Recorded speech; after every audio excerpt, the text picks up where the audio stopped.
idaacad aan bartiner la nahay ayay leedahay magaalada waxaana tiri wax saxaafada ma lihin okay waa ka jawaabaya waa maasantahay anigu xilligii hawshaas aan ka hadlay ama aan ka hadlay aimkayga iyo ujeedkaygu hal qorsho ahaa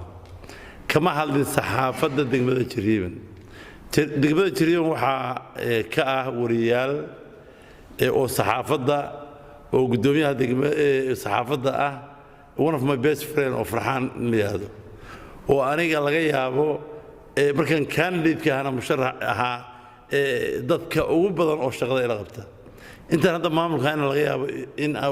inta amar siiyo inuu inta yimaado ana waliba kharash aan amarka ku siinayn inuu baadiye igolo hadda tii u dambeysay aan ku tagay meesha Liyaado sictigin iyo nabadeynta maxaan ku iraadaa degmada Jariiban dadka soo wada degay Farxaan ayuu ahaa ninkii la socday